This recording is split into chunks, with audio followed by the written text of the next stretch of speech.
ಬಹುಶಃ ಇವತ್ತು ಮತ್ತೊಮ್ಮೆ ಮೋದಿ ಬರಬೇಕು ಅಂತಕ್ಕಂಥದ್ದು ಜನರ ಭಾವನೆಗಳಿದೆ.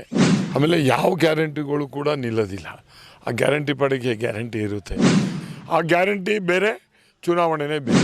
ನಮ್ಮ ಅಭ್ಯರ್ಥಿನೂ ಗೆಲ್ಲಬೇಕು. ನಮ್ಮ ಅಭ್ಯರ್ಥಿನೂ ಕೂಡ ಗೆದ್ದರೆ ಈಗ ನಾವು 543 ಕ್ಷೇತ್ರಗಳಲ್ಲಿ ಅತಿ ಹೆಚ್ಚು ಸ್ಥಾನಗಳಿಗೆ ಸ್ಪರ್ಧಿಸಿದ್ದೀವಿ. ಜನರ ರಕ್ಷಣೆ ಇದೆ, ಆಶೀರ್ವಾದ ಇದೆ. ಮತ್ತೊಮ್ಮೆ ಮೋದಿ ಪ್ರಧಾನಮಂತ್ರಿ ಆಗೋದ್ರಲ್ಲಿ ಯಾವುದೇ ಆದಂಥ ಸಂಶಯ ಇಲ್ಲ. ಹಾಸನ ಅತಿ ಹೆಚ್ಚು ಮತವನ್ನು ಪಡೀತಕ್ಕಂಥ ಕ್ಷೇತ್ರ ಅರ್ಕಲಗೂಡು ಆಗ್ತದೆ. ಮತದಾನ ಕಡ್ಡಾಯವಾಗಿ ಮಾಡಿ ದೇಶವನ್ನು ರಕ್ಷಿಸಿ.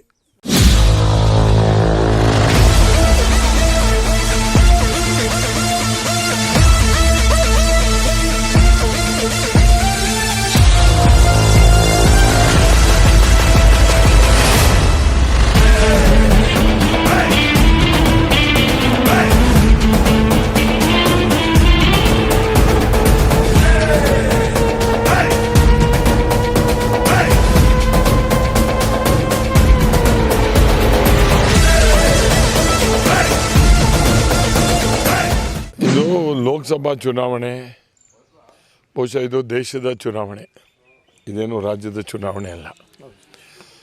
ಜನರೆಲ್ಲರೂ ದೇಶದ ಬಗ್ಗೆ ಯೋಚನೆ ಮಾಡ್ತಕ್ಕಂಥ ಕಾಲ ಇದು.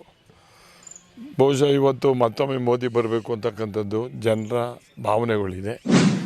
ಅದರಿಂದ ಪೂರಕವಾಗಿ ಪಾರ್ಲಿಮೆಂಟು ಈ ಚುನಾವಣೆಯಲ್ಲಿ ನಮ್ಮ ಪಕ್ಷಕ್ಕೆ ಮೈತ್ರಿಯ NDA ಅಭ್ಯರ್ಥಿಗೆ ಅನುಕೂಲ ಆಗುವಂಥ ರೀತಿಯಲ್ಲಿ ಅನ್ನಿಸ್ತಾ ಇದೆ. ಬಹುಶಃ ಅದು ಗೆಲುವನ್ನು ಸಾಧಿಸ್ತೀವಿ ಅಂತಕ್ಕಂಥದ್ದು ನನ್ನ ಅಭಿಪ್ರಾಯ. ಈಗ ನಮಗಿಂತ ಜಾಸ್ತಿ ಅವರೇ ಪ್ರಧಾನಮಂತ್ರಿ ಆಗೋರು, ಅವರು ಹೆಚ್ಚಿನ ರೀತಿಯಲ್ಲಿ ಮಾಡ್ತಿದ್ದಾರೆ. ಕೆಲವರು ಮುಖಂಡಗಳು ವೈಯಕ್ತಿಕವಾದಂಥ ವ್ಯತ್ಯಾಸಗಳು ಇರ್ಬೋದು. ಅದೇ ಮತದಾರರ ಇದರಲ್ಲಿ ಯಾವುದೇ ಅಂಥ ವ್ಯತ್ಯಾಸ ಕಾಣಿಸ್ತಾ ಇಲ್ಲ. ಬಹುಶಃ ಮತದಾರರು BJP ಮತದಾರರು ನಮ್ಮ ಪಕ್ಷದ ಜೊತೆ ಕೈ ಜೋಡಿಸಿದ್ದಾರೆ, ಚೆನ್ನಾಗಿ ಕೂಡ ಮಾಡ್ತಾಯಿದ್ದಾರೆ. ನೋಡಿ, ಅದಕ್ಕೂ ಇದಕ್ಕೂ ಸಂಬಂಧ ಇಲ್ಲ. ಆಮೇಲೆ ಯಾವ ಗ್ಯಾರಂಟಿಗಳು ಕೂಡ ನಿಲ್ಲೋದಿಲ್ಲ. ಆ ಗ್ಯಾರಂಟಿ ಪಡೆಗೆ ಗ್ಯಾರಂಟಿ ಇರುತ್ತೆ. ಅದು ಈಗ ನಾವು ಕೇಂದ್ರ ಸರ್ಕಾರದಲ್ಲಿ ನಮ್ಮ ಬಡ್ಜೆಟಲ್ಲಿ ಹಲವಾರು ಯೋಜನೆಗಳು ಒಂದು ಬಡ್ಜೆಟ್ಗಳಲ್ಲಿ ಕೊಟ್ಟಿರ್ತಕ್ಕಂಥದ್ದು, ಗ್ಯಾರಂಟಿ ಕೊಟ್ಟಿರ್ತಕ್ಕಂಥದ್ದಿದೆ. ಆ ಗ್ಯಾರಂಟಿ ರಾಜ್ಯ ಸರ್ಕಾರ ಏನು ಮಾಡಿರ್ತದೆ ಅದು ಕಂಟಿನ್ಯೂ ಆಗ್ತದೆ. ನಮ್ಮ ಸರ್ಕಾರ ಏನು ಕೊಟ್ಟಿದ್ದೀವಿ ಅನುಕೂಲ ಆಗ್ತದೆ. ಬಹುಶಃ ಇದು ಅಲ್ಟಿಮೇಟ್ಲಿ ಏನಪ್ಪ ಅಂದರೆ ಜನಸಾಮಾನ್ಯರಿಗೆ ತಲುಪಬೇಕು, ಅನುಕೂಲ ಆಗಬೇಕು ಅಂತದ್ದು. ಈಗ ಕೆಲವರು ಆ ಗ್ಯಾರಂಟಿ ಇದೆ, ಗ್ಯಾರಂಟಿ ನಿಂತೋಗ್ತದೆ. ಯಾವ ಗ್ಯಾರಂಟಿನೂ ನಿಲ್ಲಲ್ಲ. ಯಾರಿದ್ರೂ ಸೂರ್ಯಚಂದ್ರ ಹಿಂಗೆ ಹುಟ್ಟು ಇದಾಗುತ್ತೋ ಅದು ಕಂಟಿನ್ಯೂ ಆಗಲೇಬೇಕು. ಅದಕ್ಕೂ ಏನು ಸಂಬಂಧ ಏನಿಲ್ಲ. ಆ ಗ್ಯಾರಂಟಿ ಬೇರೆ, ಚುನಾವಣೆನೇ ಬೇರೆ.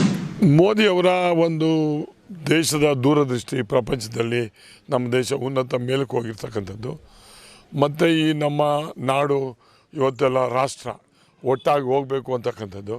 ಹಲವಾರು ಈಗ ಮ್ಯಾನಿಫೆಸ್ಟೋನಲ್ಲಿ ಈ ದೇಶ ಎಲ್ಲ ಒಟ್ಟಾಗಿ ಹೋಗಬೇಕು ಅಂತಕ್ಕಂಥ ಒಂದು ಹಲವಾರು ಸೂಚನೆ ಕೊಟ್ಟಿರ್ತಕ್ಕಂಥದ್ದು. ಇದನ್ನು ನೋಡಿದಾಗ ನಾವು ನಮ್ಮ ಜಿಲ್ಲೆಯಲ್ಲಿ ನಮ್ಮ ಕಾರ್ಯಕರ್ತರು ಅವರು ಎಲ್ಲ ಒಟ್ಟು ಸೇರಿ ಮತ್ತೊಮ್ಮೆ ಮೋದಿಗೆ ಒಂದು ಶಕ್ತಿ ಆಗಬೇಕಾದ್ರೆ ನಮ್ಮ ಅಭ್ಯರ್ಥಿನೂ ಗೆಲ್ಲಬೇಕು. ನಮ್ಮ ಅಭ್ಯರ್ಥಿನೂ ಕೂಡ ಗೆದ್ದರೆ ಈಗ ನಾವು 543 ಕ್ಷೇತ್ರಗಳಲ್ಲಿ ಅತಿ ಹೆಚ್ಚು ಸ್ಥಾನಗಳಿಗೆ ಸ್ಪರ್ಧಿಸಿದ್ದೀವಿ. ನಾವು ಈ ಏಕೈಕ ಪಕ್ಷ ಅತಿ ಹೆಚ್ಚು ಸ್ಥಾನ ಸ್ಪರ್ಧಿರ್ತಕ್ಕಂಥದ್ದು BJP ಮಾತ್ರ. ಕಾಂಗ್ರೆಸ್ಸು ಕೇವಲ 212 ನಿಂತಿರ್ತಕ್ಕಂಥದ್ದು. ಅದನ್ನು ಯಾವ ರೀತಿ ಅವರು ಎಕ್ಸ್ಪೆಕ್ಟ್ ಮಾಡ್ತಾವ್ರೆ ಏನು ಅನ್ನೋದ್ರ ಬಗ್ಗೆ ನನಗೆ ಅರ್ಥನೇ ಆಗ್ತಾಯಿಲ್ಲ. ಇಂಡಿಯಾ ಒಕ್ಕೂಟ ಬೇರೆ, ಬಟ್ ಕಾಂಗ್ರೆಸ್ ಅಂತಕ್ಕಂಥದ್ದೇನು? ಈಗ ನಮ್ಮದು ಇಂಡಿಯಾ ಒಕ್ಕೂಟ ಆದರೆ ನಮ್ಮದು NDA ಒಕ್ಕೂಟ 543 ಮಾಡಿದ್ದೀವಿ. ಕಾಂಗ್ರೆಸ್ ಅಂತಕ್ಕಂಥದ್ದು ಕಡಿಮೆ, BJP ಅಂತಕ್ಕಂಥದ್ದು ಅತಿ ಹೆಚ್ಚು ನಾವು ನಿಂತಿರ್ತಕ್ಕಂಥದ್ದು ನೋಡಿದರೆ ಬಹುಶಃ ಎಲ್ಲ ಒಂದು 2-3 ಸ್ಟೇಟ್ ಬಿಟ್ಟರೆ ಮಿಕ್ಕಿದ ಎಲ್ಲ ಸ್ಟೇಟಲ್ಲೂ ಆಡಳಿತವನ್ನು ನಾವು ಮಾಡ್ತಾಯಿದ್ದೀವಿ. ಬಹುಶಃ ನಮಗೆ ಜನರ ರಕ್ಷಣೆ ಇದೆ, ಆಶೀರ್ವಾದ ಇದೆ.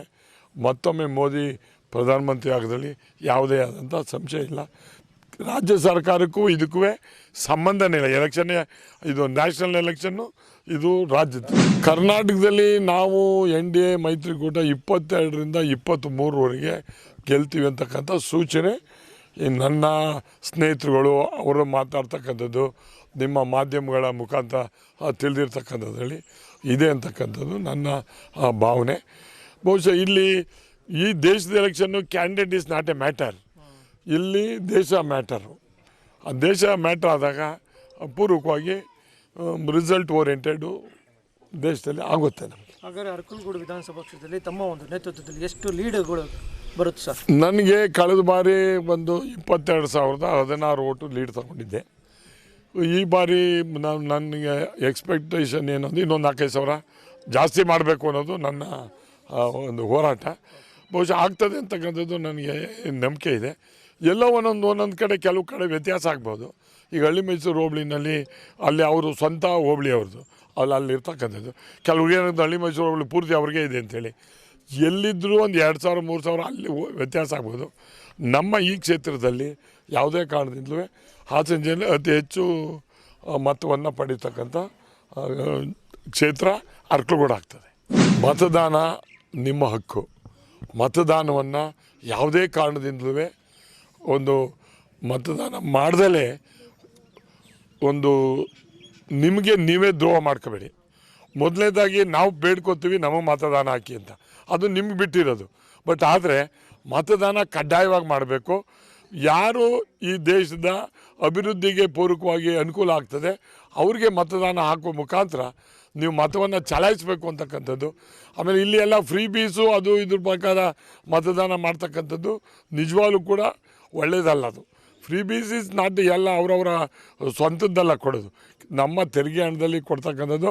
ಅದ್ರ ಮುಖಾಂತರ ಮತದಾನ ಬರ್ತಕ್ಕಂಥದ್ದು. ಕೆಲವರು ಹಿಂದೆ ಇದ್ದಂಥ ಬೇರೆ ಕಡೆ ಅದು ಕೊಡೋರು ನಿಂತೋಗ್ತದೆ ಮಾಡ್ತದೆ. ಯಾವುದೇ ಕಾರಣದಿಂದಲೂ ಯಾವ ಸವಲತ್ತು ಸೌಕರ್ಯಗಳು ನಿಲ್ಲಕ್ಕೆ ಸಾಧ್ಯ ಇಲ್ಲ. ಮತದಾನ ಕಡ್ಡಾಯವಾಗಿ ಮಾಡಿ ದೇಶವನ್ನು ರಕ್ಷಿಸಿ.